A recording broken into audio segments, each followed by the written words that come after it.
Hello, everyone. Welcome to another episode of Mentally Business. I am your host, Kamisha Brewer Dickerson, and today is episode number 91. We are talking about imposter syndrome today. But before I get into today's episode, I want to introduce myself. I am a licensed professional counselor. I'm an LPC practicing here in the state of Arkansas. I am a business coach for new therapists. I teach you guys how to set up, structure, and market your private practice without relying on directories or paid ads. I teach you guys how to do this by using relationship based marketing as your most effective strategy. I am a professional speaker. I have spoken over 300 times. I'm an author of the book Thought Life Confessions. And if you don't have it yet, it is available on cbrewerconsulting.com. So you can grab your copy. So let's get into the content for today. We are talking about imposter syndrome and all the things that come with it. And this is a really interesting topic for us today because I don't teach on imposter syndrome often. I do have conversations with therapy clients about it and with some of my business coaching clients. Sometimes, when I teach a workshop or I'm talking about some of the things I've written in my book during a speaking engagement, imposter syndrome, it always comes up. So I think it's a good topic for us to touch on for today's episode. So I want to start off by providing some psychoeducation, of course, and to tell you guys just some characteristics as far as the definition of imposter syndrome. It is something that is new. Even with all my years of clinical mental health counseling training, all of my continuing education hours, like I'm a board certified counselor, and this topic of imposter syndrome has recently, probably in the last like 2 to 3 years, has become more and more popular. We are seeing it more and more on the education side, the mental health side, definitely within the field of psychology and in the industry. We are seeing it more and more, and it's new. So it's still a lot of research that is developing. There are a lot of trainings that clinicians and mental health educators and counseling educators are going through just so we can be aware of what it is, how it presents, how it can look for different people, what happens across the lifespan, and different things like that. So, this is something that we're all kind of wide open to, and we are learning just like you guys are learning. So, because this is our field, we are kind of the forerunners of just sharing the information. So, I wanted to provide some education. Imposter syndrome, it can be described as feelings of inadequacy, chronic self doubt, feeling like you're a fraud, and all of these negative feelings and emotions despite the presence of success, which is what makes it so interesting. Like you may actually have evidence that you can do this. This is for you. You're great at it. You've been very successful over the last, 6 months, 2 years, however long, but there is still a part of you that feels like you're doing something wrong, you can't do it, you're not good enough, you're inadequate, you've got all these insecurities, and there's a lot of negative emotions, which makes this a very interesting phenomenon, is that people who are experiencing imposter syndrome, despite the presence of success, they continue to underestimate their own success and they continue to think and believe. Now we're talking core beliefs, which is totally my lane, but now they continue to feel like this isn't in them, like they don't have what it takes, and they have evidence to prove that they definitely have what it takes. And it is clear to everyone in their lives and in their circles, even the people who don't know them well, they can see the evidence that, hey, this person is good at this thing, or this person has been able to generate massive success,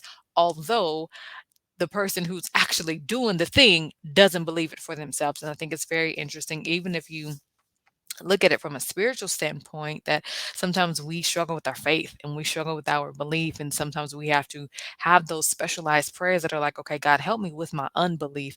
I see that I can do it, I believe I can do it some days, but more days than not, I don't feel like I can do it. And so that is what we are talking about today. So just to give you guys some background of some things that can cause imposter syndrome, sometimes it's personality traits, sometimes it's family background.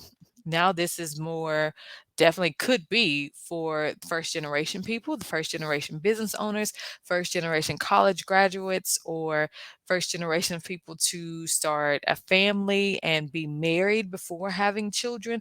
Like if you're the first, a lot of the family history of what you have not seen in your family system could be contributing to your imposter syndrome.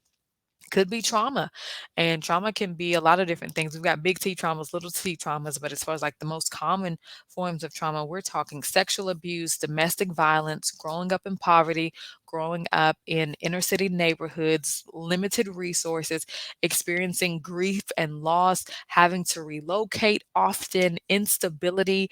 If you were raised in like a military family, you guys were always on the go because of deployment and different things like that. All of those things can be traumatic because you didn't really have a sense of peace and safety and security and stability. Those things can later contribute to imposter syndrome. And sometimes it's past experience. This could be bad relationships, or you flunking out of high school or flunking out of college, you not being able to pay your bills. That can also be traumatic. But when you get to a place where you can pay your bills and it's no longer a problem, you're not worried about money, imposter syndrome can sneak up in there and say, you know what, you're not supposed to have this life. This isn't for you. What are you doing? Who do you think you are, buying a $300,000 house and you grew up in a trailer park down south, or you grew up in the projects on the East Coast or whatever? Who do you think you are, leveling up in this way and doing things you've never done before? And imposter syndrome can creep in and remind you like, oh yeah, maybe I shouldn't be doing this, or maybe I don't have what it takes. Maybe because I did grow up in poverty, me trying to buy a $300,000 home is just me trying to overcompensate for the childhood I didn't get to experience. And those are just some of the negative thoughts and emotions that imposter syndrome sends us, is that you're not supposed to have this life. You're not supposed to be blessed like this. You're not supposed to step into something that's meaningful and fulfilling. You're not supposed to be able to be this healed. You're supposed to still be broken. You're supposed to be severely mentally ill. You're supposed to be overweight and having bad health and poor quality health. You're supposed to be on all these different medications for blood pressure, high cholesterol, and just all these other things. And that's not your life. So something must be wrong. And sometimes, and this is a faith-based podcast, so we're gonna go here. Sometimes when God has given us the things that we've asked for, the things that we've prayed for, and God has shown favor on our lives, it is hard for us to really step into those things, to fully embrace it, to fully believe that we can have a different life, even though in the past things have been difficult, even though we may not feel confident and fully equipped to step into the thing that God has for us. And that's really, for me, at the core of what imposter syndrome is just that struggling with the beliefs that, okay, God says I'm healed, but I don't feel healed. Am I an imposter because I'm faking the healing?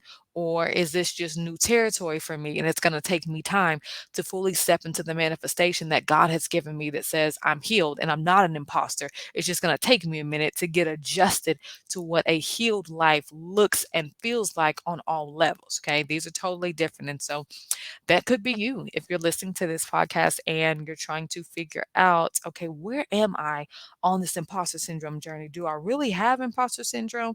Or am I just reminded of what I used to have, or what I used to be in lack of that I now have? And this is weird for me, and this is new for me. So those are some of the causes. We got personality traits, family background, trauma, past experiences, all these different things that contribute to those negative core beliefs of maybe I don't have what it takes, or maybe I shouldn't be doing this, maybe I'm out of my league, maybe I'm doing too much, because society and social media and culture will tell us, oh, you're doing too much. You're not supposed to be doing this. Why are you going back to get a second master's degree? Why are you going back to get a doctorate degree? Because I can, and that's why. And I have the means to do it. I'm on a mission. Now, we're not talking about those of us who are addicted to success. I'm not talking about that part. That's a whole different chapter in the book, Thought Life Confessions. You can get that and read about that. But those of you who want more out of your life, it is okay for you to pursue that. And it doesn't make you an imposter. It just means you are learning and having to adjust to this new thing. So now let's be practical, okay? Let's talk solutions. Let's talk strategy. So, one of the things you can do in order to deal with imposter syndrome, all of this information I got online, a lot of it was on apa.org. So it's a lot of good resources that you guys can also look into. But in terms of strategy and solutions on what to do to deal with it, to confront it, to address it, one thing you can do is just identify the facts. What is actually happening? And if the facts are, yes, I grew up in a small town in the South or up north, Midwest, wherever you came from, or big city, but I grew up in an area and where I live now doesn't resemble anything like where I came from. How do you look at that? Do you see that as a good thing or a bad thing? Especially if people talked about you for leaving. Okay, that's a whole different episode for another day. I'm sure we'll get there. But what are the facts? The facts are I grew up in poverty and now I live in a very nice subdivision in a suburban area that is quiet and safe and full of amazing families, that is close to resources, and I don't have to worry about safety. I don't have to worry about someone breaking into my home. Those are the facts, okay? And you can also go back and reflect on everything you did to position you to have that type of lifestyle. If that's college or, formal education, or if that's entrepreneurship, if that's getting a trade, if that's just managing your money, oh my goodness, down to the T of just managing your money, being a good steward, saving your money, not blowing all the money that has ever come through your account, being smart, making an investment, praying about timing of when you should buy a home or when you should move, when you should relocate to move to a different area, studying, doing the research, like what are the facts that have moved you from where you were to where you are now. The next thing you can look at is just talking through your feelings. I'm an advocate for mental health therapy. I really am. And it's not just because I am a counselor and I do provide psychotherapy, but because I personally have benefited from seeing a therapist and from seeing a counselor just to have a safe place to talk. Because sometimes we have all of these feelings and emotions, and our spouse and our partner and our children and the pastor at church and our mentors from grad school and undergrad, they are not always in a good position to be able to carry the emotional weight and stress of what we're dealing with. So it is always good to have a safe space of someone who can give you an emotional response so you don't have to project or be frustrated with your spouse who didn't respond to you like a therapist. They're not a therapist. So if you want the type of response, then that's who we need to be seeking out. Third tip is to track your wins and celebrate them. I am very, very adamant about this when it comes to my business coaching clients, my therapists. Track your wins. Your first client that you booked, write it down, date, time. Your second client, your first speaking engagement, your first speaking engagement that was above $500. Like document all of those things. So if you have a moment where you have this imposter syndrome flare up, you can go back and celebrate and reflect like, okay, I have put in the work. I have done the baby steps. God has been gracious. God has shown favor on my life. And now I get to step into the fullness of whatever blessings God has for me. It's okay for me to be here. Not that I'm so worthy and I'm so deserving of that, but this is what God has decided to give me. Therefore, I am going to fully accept the benefits that come with the lifestyle that God has blessed me to have and to create. And that's just what it is. Okay. So these are your solutions. These are your strategies. These are some of the causes. And this is the core definition of what imposter syndrome is, just these negative thoughts, these negative emotions that make it difficult for you to fully believe that you have what it takes to be successful, to be confident, in spite of you having this massive amount of success that is present, but it's you believing that this is where you're supposed to be. And that if you decide to have more and to be more and to go farther and to do more, you can do it because you really do have what it takes and you are not an imposter. So if you have found value in this episode, please make sure that you share it out with someone who needs this conversation. We're going to be having more guests on the show in the next few months, and I'm really excited. So make sure you go to cbrewerconsulting.com. Check out the book, Thought Life Confessions. You can purchase your copy there. And you can also check out the additional services and resources that we offer within our company. Thank you so much for listening. I will see you guys in the next episode.